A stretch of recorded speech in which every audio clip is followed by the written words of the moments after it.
For decades, the silence of veteran Michael Donovan hid a devastating injustice. The truth about how his comrades were abandoned. The man once honored as a hero, Captain Richard Holloway, had in fact chosen betrayal over loyalty, and his false legacy stood unchallenged. But when Michael finally broke his silence, his confession shattered decades of illusion and forced the world to face what had really happened. And just wait until you hear how this shocking revelation turned grief into justice and why the truth at last prevailed.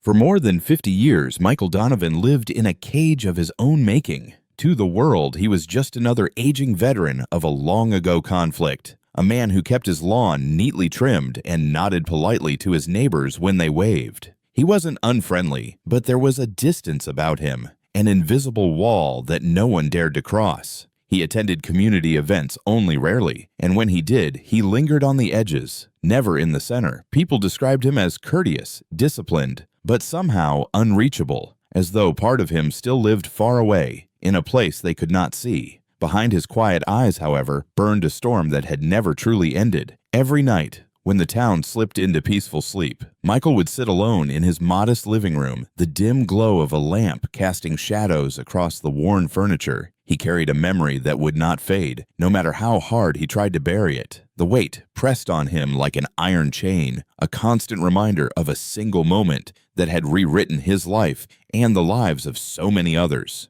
To Michael, silence was not just a choice, it was a duty. In the years after his return, he convinced himself that keeping the truth hidden was an act of loyalty. His fallen brothers deserved honor, not scandal. Their families deserved comfort, not torment. And so, for decade after decade, he told himself that his silence was a shield, a fragile barrier protecting others from a truth too heavy to bear. But shields, when carried too long, grow heavy. As the decades passed, silence began to feel less like protection and more like confinement. The burden that had once seemed noble slowly became unbearable. The faces of his comrades haunted him in dreams, their unspoken questions echoing in the dark. Why didn't you tell them? Why did you let the world believe a lie? Michael tried to drown those voices in routine. He fixed things around the house, read newspapers front to back, and took long walks down quiet streets. On the outside, he looked like any other retiree, but those who saw him closely sometimes noticed his hands tremble when he held a coffee cup too long, or how his gaze lingered on the American flag outside the post office, his eyes clouded with something deeper than nostalgia.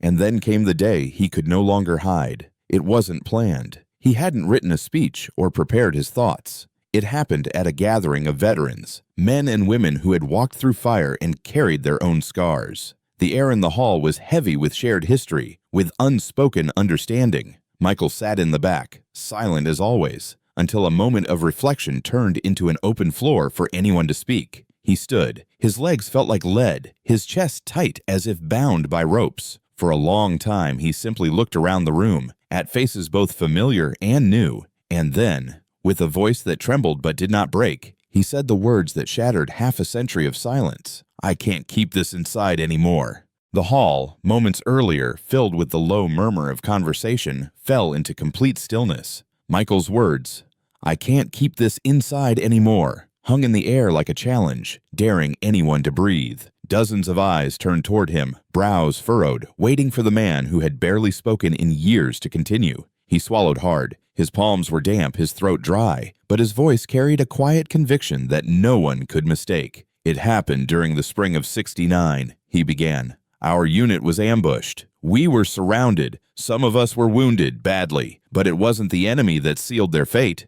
It was our own commander." A ripple of unease spread across the room. Chairs shifted. Someone coughed, nervously. Michael continued. "Captain Richard Holloway gave the order. He told us to move out, to leave the wounded behind. He said if we stayed, none of us would make it. And then he walked away and ordered the rest of us to follow." For a moment, silence returned, but this time it was heavier, charged with disbelief. Captain Richard Holloway. The name was more than familiar. It was sacred. His story was told in classrooms, written in local papers, carved into the marble of memorials. He was remembered as the brave commander who had given his life for his men. A posthumous medal had been placed into his widow's trembling hands, his name spoken with reverence for generations. And now here stood Michael Donovan, one of the men who had served under him, saying the unthinkable. "That's not possible!" a voice muttered from the crowd. Another veteran shook his head. "Holloway was a hero. He saved lives." Michael's eyes grew sharp. His voice, though trembling, cut through the air like steel. "I was there. I heard him. I saw his face when he gave the order.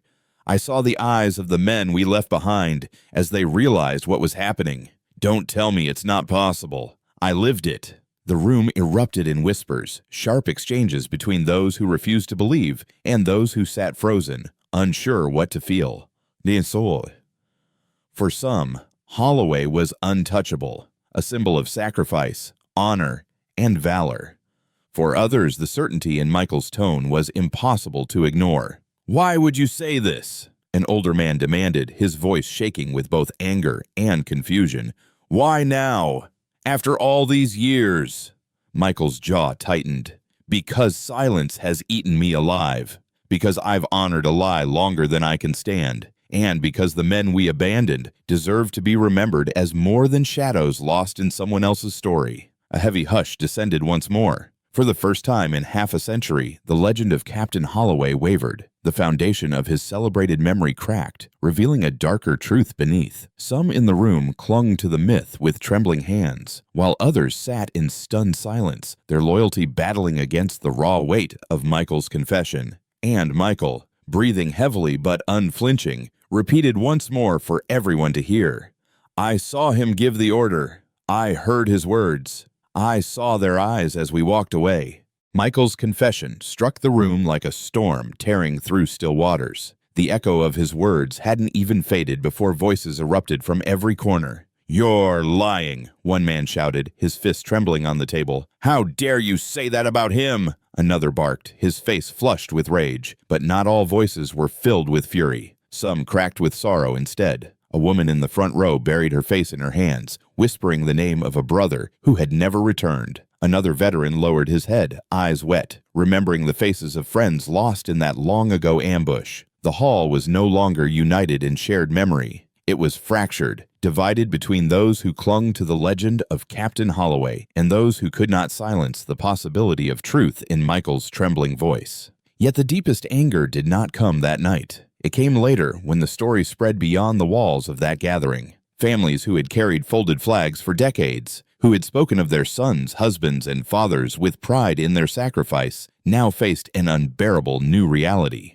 One by one, they began to confront Michael. Some came in person, others through letters or phone calls, their voices cracking with grief. "You mean my boy wasn't taken by the enemy?" one father demanded, his eyes burning with pain. "You're saying he was left? Abandoned?" Michael stood silent, his weathered face lined with sorrow. Another mother, her hands trembling as she held a photograph, cried out, "Why didn't you speak sooner? Why did you let us believe the lie all these years?" Her voice broke into sobs, but behind the grief was a fire, the rage of a mother who realized her son's memory had been painted with false colors, his sacrifice rewritten by silence. Michael could have defended himself. He could have said he was following orders, that speaking out would have destroyed the honor of the unit, that no one would have believed him then. But he did not. His voice, when it finally came, was barely more than a whisper. "I was afraid the truth would destroy you," he said, his eyes fixed on the floor.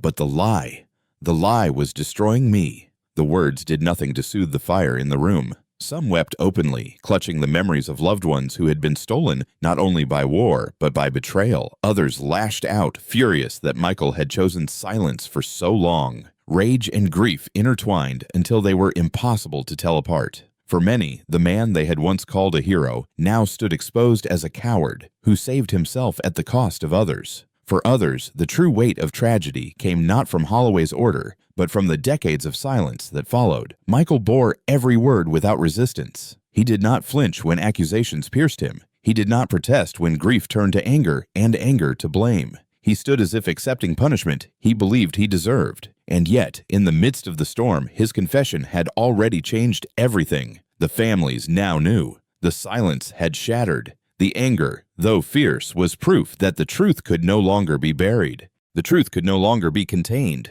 What began as a trembling confession in a quiet hall rippled outward, reaching first the city, then the nation. Local newspapers dug into dusty archives, unearthing forgotten reports and testimonies that had been buried under layers of ceremony and official praise. Soon, television screens and radio stations carried the story, amplifying it until the name Captain Richard Holloway no longer stirred only reverence, but also doubt. Witnesses began to emerge. A medic who had served in the same unit admitted he remembered the moment clearly. The order to retreat had been given, and with it, the silent abandonment of the wounded. Another soldier confirmed what Michael had described, the faces of men left behind, eyes filled with disbelief as their brothers turned away. Piece by piece, the carefully polished story of heroism crumbled, replaced by a harsher but undeniable reality. For many, the revelation was devastating. Families who had clung for decades to the belief that their loved ones had fallen in honorable sacrifice now faced the bitter knowledge that betrayal had played its part. The image of Holloway as a shining hero collapsed, leaving behind confusion, sorrow, and anger. Yet within that devastation was also a strange, unexpected release.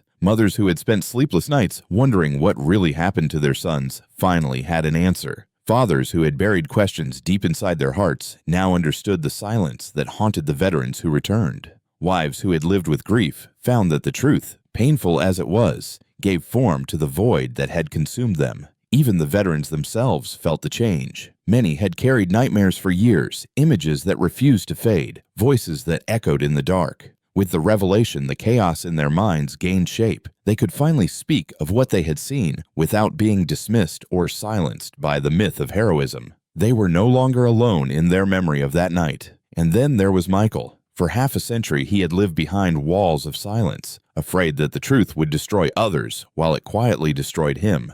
But now, after the storm of anger and the waves of sorrow, he found something he had never expected: peace. For the first time in 50 years, Michael slept without waking in the grip of guilt. He still carried the memories, but they no longer clawed at him with the same merciless weight. His confession, painful though it had been, had opened the path to reconciliation, not only for the families and comrades who deserved the truth, but for himself. The lie had been heavy, but the truth, even in its bitterness, was lighter. In the end, Michael's words did more than expose betrayal. They broke the silence that had bound so many for so long. And though the truth did not restore what was lost, it gave meaning to grief, dignity to memory, and a measure of healing to wounds once thought eternal.